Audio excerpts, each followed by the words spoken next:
I can tell you that it's very hard to sell our stories to the media, because nobody wants to see in the television all the time the problems of children in East Jerusalem that are Arabs.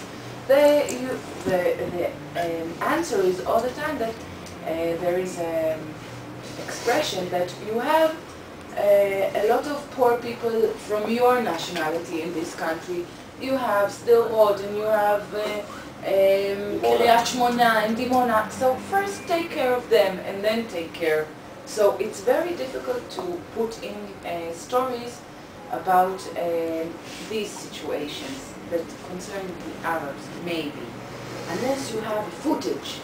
If you have something taped, for example, B'Tselem taped the soldier that was like this, and still then, you know, when I did lectures to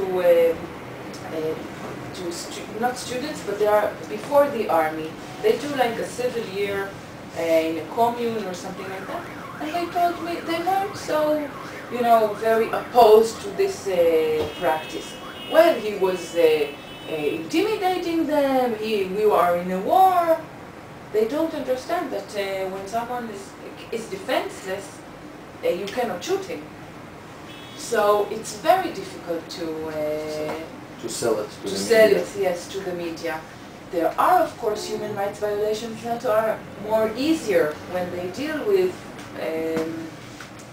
more maybe like of Jews.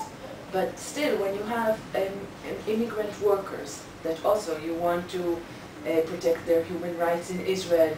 So also, it's not like a sexy topic, because it doesn't influence you or me. We're not an immigrant worker, right? So what do I care? It's very easy to say that. So it's very difficult to sell these topics. You understand? I will answer about you asked me about the question about if I'm angry about the soldiers or more the process. No, I can tell you that ACRI, her critique usually isn't about the soldier in the checkpoint, because he's not the one that dictates the policy. The policy comes from above, from the government. The critique is about the whole policy of the checkpoints, and even within the checkpoints, not on every checkpoint. You need to understand that a checkpoint is a practice that is by law, and it's legitimate because it balances between the security necessity to protect the lives and the security of Israelis and the civil rights and human rights of the Palestinian population. But there are specific checkpoints that they don't ensure the security of Israelis, or they're not effective.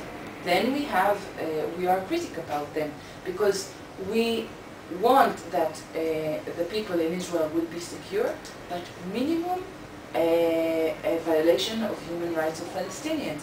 And sometimes these checkpoints are not effective. There are research about these things. Or if there are soldiers that don't behave well in the checkpoints, but usually the critique is about the whole policy, not about specific the checkpoints. For example, once we had this policy of it's killing people that are targeted. Yes, from an airplane. So you bomb Gaza. Gaza is one of the most populated areas in the world with civilians. Now, if you have someone that is a target, you know that he will send bombers to Israel, and you want to target him from a plane with a bomb, you know that you will have civilian casualties. So that is like to put someone on trial without a trial, to punish someone without a trial. You need to seize him, you need to put him on trial and then punish him. But if you kill him without a trial, that's what you're doing. So you have all kinds of words, how to say it. In Hebrew, I don't know the meaning in English or in Spanish, but it's like You won't say it's a killing without a trial.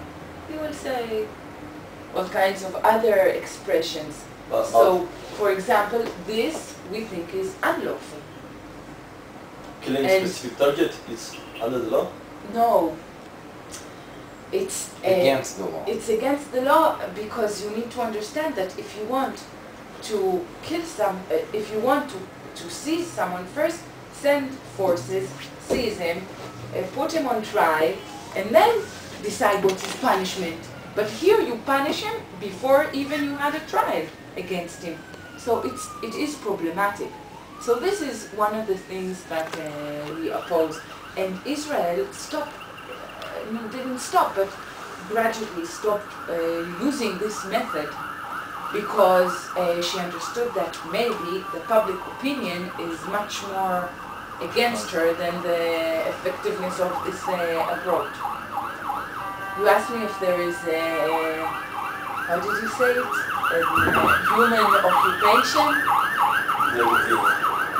What? Yes, human occupation. Well, I don't think there is such a thing.